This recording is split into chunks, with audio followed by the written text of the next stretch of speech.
Hello दोस्तों, कैसे हो आप सब। हमारे YouTube channel math with Umesh में आप सभी का हार्दिक स्वागत है। उम्मीद करते हैं आप सभी अच्छे से होंगे, बढ़िया से होंगे। हमारे चैनल को अगर आपने अभी तक सब्सक्राइब नहीं किया तो सब्सक्राइब कर लो, बेल आइकन को ऑन कर लो, जिससे हमारे यहाँ से कोई भी वीडियो अपलोड की जाए सबसे पहले नोटिफिकेशन आप तक पहुँचे और आप उसे सबसे पहले देख सकें। हमारे यहाँ पर प्रैक्टिस सेट नंबर आज 20 है। प्रॉफिट एंड लॉस का प्रैक्टिस सेट 20 है, जिसमें क्वेश्चन दे रखा है। टाइम वेस्ट ना करते हुए सीधे क्वेश्चन पर आते हैं। वीडियो को लास्ट तक देखिएगा, शेयर कीजिएगा, ठीक है। कुछ पुस्तकों के मूल्य में 40% वृद्धि हो जाने पर मुझे 84 रुपये में पहले से 8 पुस्तकें कम मिली। तदनुसार प्रत्येक पुस्तक का आरंभिक मूल्य ज्ञात कीजिए। देखिए, इस तरीके का हम क्वेश्चन बताए थे आपको। किसी वस्तु का क्रय मूल्य कितना होता है? 100% होता है। अब इसमें वृद्धि हो जाएगी 40% प्लस 40%, तो ये कितना हो जाएगा? 140% है ना। पुराना मूल्य ये रहेगा, नया मूल्य ये रहेगा, ठीक है। अब इतना मूल्य हो जाने पर 8 जितने 84 रुपये में जितनी पुस्तकें मिलती थी उससे 8 पुस्तकें कम मिली। इस तरीके के क्वेश्चन को करने के लिए देखो, रुपए बटे मात्रा, रुपए कितने दे रखे हैं? 84 बटे मात्रा 8 पुस्तकों की, ठीक है। गुणा परसेंटेज जो ये होती है ये लिखेंगे, वृद्धि या कमी जो भी होता है उसके बाद हमसे अगर आरंभिक मूल्य पूछा है, आरंभिक मतलब पुराना मूल्य पूछा है ये वाला, तो हम ये रखेंगे नया मूल्य, और ये पूछेगा तो हम नया मूल्य रखेंगे। तो कौन सा पूछा है? पुराना पूछा है। पुराना निकालने के लिए हमको नया रखना पड़ेगा, ठीक है। 0 से 0 कट जाएगा, 14 से काटोगे 6 आएगा यहाँ, ठीक है। 4 से काटोगे 2 आएगा, 2 से ये काटोगे तो 3 आएगा, और यही हमारा आ जाएगा ऑप्शन सी। समझ में आ गया होगा आपको। नया मूल्य निकालने के लिए पुराना रखेंगे, पुराना मूल्य निकालने के लिए नया रखेंगे। बाकी आपको ज्ञात होना चाहिए रुपए बटे मात्रा इंटू परसेंटेज, लाभ या हानि जो भी हो, मतलब कमी या वृद्धि जो भी हो, बटे में आपको नया निकालने के लिए पुराना रखना, पुराना के लिए नया रखना, ठीक है। समझ में आ गया होगा। तो चलिए अगला क्वेश्चन देखते हैं। एक में कुछ डाउट होगा, दूसरे में क्लियर हो जाएगा। ये रहा आपके सामने। वीडियो को शेयर करते रहिएगा और वीडियो को लास्ट तक जरूर देखिएगा। क्वेश्चन दे रखा है, चीनी की कीमत में 20% कमी होने पर हो जाने पर मुझे 600 रुपये में 5 kg अतिरिक्त चीनी मिली। तदनुसार कीमत में कमी होने से पूर्व, मतलब कमी होने से पहले जो कीमत है वो पूछी गई है। ऑप्शन दे रखे हैं 24, 30, 32, 36, ठीक है। चलिए देखते हैं। किसी की कीमत 100% रही होगी, अब कमी हो जाएगी कितनी? 20% माइनस हो जाएगा, तो ये कितनी बचेगी? 80%, है ना। 80%। हमको फार्मूला भाई बेस करना है कीमत निकालने के लिए। पुरानी कीमत पूछी है तो नई कीमत रखेंगे। क्या है कीमत? रुपए कितने हैं? 600 अपान मात्रा कितनी है? 5 kg, गुणा परसेंटेज कमी है 20, और पुरानी पूर्व पूछा है, पहले की कीमत 80 है, ठीक है। यहाँ काटोगे 4 आएगा, 4 पंजे 20, 20 से अगर काटोगे तो ये यहाँ 30 आएगा। पुरानी कीमत कितनी है? 30 रुपये। ऑप्शन ये सही हो जाएगा, ठीक है। पुरानी तो हम निकाल दिए हैं, नई कीमत आप लोग मुझे निकाल के बताओ फटाफट कितनी है। जल्दी से बताओ कैसे निकालोगे। पिछले वाले क्वेश्चन में हमने पुरानी ही निकाली थी, लेकिन उसमें वृद्धि हो रही थी, यहाँ कमी हो रही है। नई के लिए बता दिया, पुरानी के लिए बता दिया। अब आपको मैंने यहाँ पुरानी कीमत दोनों में निकाल के बताई है, नई कीमत के लिए बताया हूँ। पुरानी नई के लिए पुराना मान रखा जाएगा। रख के जल्दी निकाल के बताओ मुझे जल्दी से। ये रहा नेक्स्ट क्वेश्चन। ये नेक्स्ट क्वेश्चन दे रखा है, चीनी की कम की गई चीनी की कीमत में 21% कमी हो जाने पर मुझे 100 रुपये में 3 किलोग्राम चीनी अतिरिक्त चीनी मिली। तदनुसार प्रति किलोग्राम कम की गई कीमत कितनी होगी। पिछले क्वेश्चन में पुरानी कीमत पूछी थी, इस क्वेश्चन में नई कीमत पूछी है। देखो कैसे करेंगे। ये तो रही पुरानी कीमत, 21% अगर इसमें लॉस हो जाएगा, लॉस हो जाएगा तो ये कितनी? 79 बचेगी, 79 बचेगी, है ना। समझ रहे हो आप।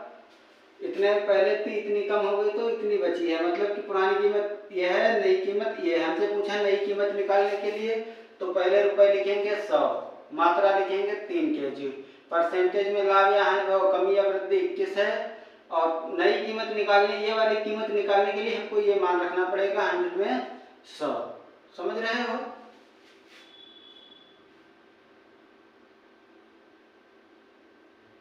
कम की गई कीमत कितनी होगी? तब तो ये नॉर्मल आ जाएगा भाई। एक सेकेंड। सही है। देखो यहाँ पर ये 100 से ये 100 कट जाएगा, 3 से 7 7 21 को काटोगे तो ये 7 आएगा और यही हमारी कीमत हो जाएगी कितनी? 7 रुपए पर केजी, मतलब ऑप्शन ए। यही हमारा आंसर हो जाएगा। ठीक है, समझ में आ गया होगा आप सभी को। आंसर ए हो जाएगा ऑप्शन। अब यहाँ हमने नई कीमत निकाल दी, आप लोग पुरानी कीमत जल्दी से निकाल के ऑप्शन नहीं, कमेंट में बताओ कितनी है। जल्दी कमेंट करो पुरानी कीमत निकाल कर, हम जब तक नेक्स्ट क्वेश्चन समझाते हैं। ये क्वेश्चन दे रखे हैं, एक वस्तु 144 रुपए में बेचने पर एक व्यक्ति को जो लाभ होता है वह प्रतिशत लाभ उस वस्तु के लागत मूल्य के बराबर है। उस वस्तु का लागत मूल्य ज्ञात कीजिए। देखो यहाँ पर कहा है कोई वस्तु, किसी वस्तु का एक विक्रय मूल्य दे रखा है 144 रुपए, जितनी उसकी लागत है उतने परसेंट ही उस पर लाभ हुई है। ठीक है, अगर एक की लागत है तो 1% ही लाभ है, ये ज्ञात रहेगा आपको, है ना। इस तरीके का हम जब टाइप बताए थे तब क्वेश्चन करवाए थे। अगर आपने टाइप नहीं देखे तो पिछली वीडियो देख लीजिएगा, अच्छे से समझ में आ जाएगा कैसे होता है। इसको हम बताए थे, तरीका भी बताए थे और ऑप्शन से कैसे करेंगे। देखो यहाँ पर 144 हमको बनाना है, तरीका लगाने से अच्छे ऑप्शन वहाँ पर अपना लो। 90 का 90% 81 होगा, 90 में 81 जोड़ोगे 171 होगा, नहीं होगा ना। 80 का 80% 64 होगा, 80 का 80% 64 होगा, जो कि प्लस 80 इसमें ये तो लाभ आ गया है और लागत में कीमत जोड़ोगे 144 हो जाएगा, मतलब हमारा आंसर हो जाएगा 144, मतलब आंसर हो जाएगा 180, सॉरी 80, 180 नहीं 80। ठीक है, 80 पर 80 कीमत है उसकी, 80 पर 80% लाभ होगा तो कितने में बिकेगी? 144 में बिकेगी। ठीक है, 75 का 75% पॉइंट में आएगा, मान पूरा दे रखा नहीं। 60 का 60% 36 होगा, 60 में 36 जोड़ोगे 96 बनेगा, ये भी नहीं होगा। ठीक है, ऑप्शन हमारा क्लियर हो गया। ऐसे ही ये देखो, किसी वस्तु का विक्रय मूल्य 39 है यदि उसका लागत मूल्य संख्यात्मक रूप से उसके लाभ प्रतिशत के बराबर हो। जितना लागत मूल्य है उतना ही लाभ प्रतिशत है, तो उसका लागत मूल्य देखो 35, 37, 25 इनका पॉइंट में आएगा, जबकि मान दे रखा है यहाँ पर पूरा। आपको ज्ञात होना चाहिए 30 का 30% लाभ लोगे 9 रुपए होगा, 30 में 9 जोड़ोगे 39 हो जाएगा, हमारा आंसर क्या हो जाएगा? 30। ठीक है, इतना सा करना था बस। हमको एग्जाम हॉल में टाइम वेस्ट नहीं करना है, टाइम बचाना है। कैसे बचाएंगे यही चीज़ हम आपको बताते हुए चल रहे हैं।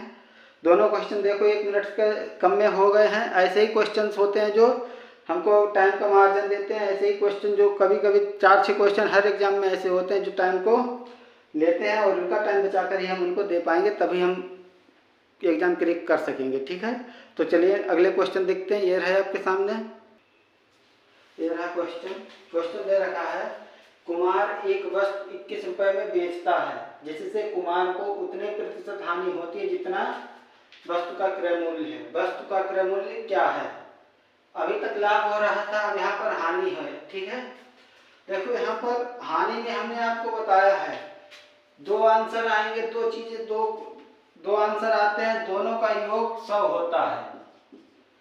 जैसे कि एक 10 आएगा, दूसरा 90 आएगा, एक 20 आएगा तो दूसरा 80 होगा। ये दोनों ही आंसर सही होंगे, ये दोनों ही आंसर सही होंगे, लेकिन दोनों का योग 100 बनेगा तभी बनेगा। ठीक है, ये चीज हम आपको बताए थे।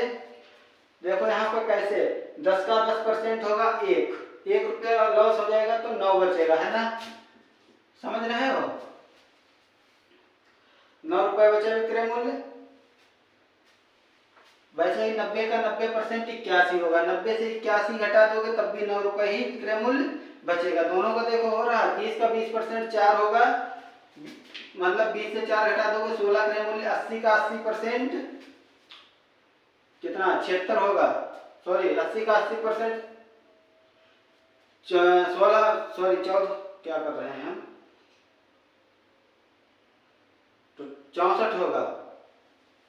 80 का 80% 64 होगा। 80 से 64 घटा दोगे तब 20 वाला बचेगा। देखो दोनों से ऑप्शन आंसर आ रहा है। ऐसे ही यहाँ पर ऑप्शन जो दे रखे हैं 21 और 100, ये तो वैसे ही इन दोनों को जोड़ोगे तो 100 से ऊपर हो जाएगा। ये पॉइंट में मान आएगा हमेशा, जो संख्या ये भी पॉइंट में आएगा, 100 बन भी नहीं रहा है। तो हमारा क्या हो जाएगा, ऑप्शन डी हो जाएगा। कैसे होगा, 30 का 30% बटा 100 बराबर 9। अब 30 से 9 माइनस करोगे, अगर 30 किसी का क्रय मूल्य था, 9 माइनस कर दिया, कितना बचा, 21। समझ गए हो। अगर 70 का 70% निकालोगे ये 49 आएगा। अब 70 से अगर 49 माइनस कर दोगे तो भी ये 21 बचेगा। देखो दोनों ही सिचुएशन, दो आंसर दे रखे हैं, 30 रुपये या 70 रुपये, दोनों में ही 21 आ रहा है, तो दोनों ही हो जाएगा। ठीक, ऑप्शन बी। और दोनों का योग हम यहाँ भी बताया आपको 100, 30 और 70 100 हो रहा है। ये चीज हानि वाले में ये चीज चलेगी बस। ठीक है, अच्छे से समझ में आ गया होगा। आज के लिए इतना काफी। मिलते हैं नेक्स्ट वीडियो में नए क्वेश्चंस के साथ, नए प्रैक्टिस सेट के साथ। आज के लिए वीडियो को लाइक कर दो, शेयर कर दो।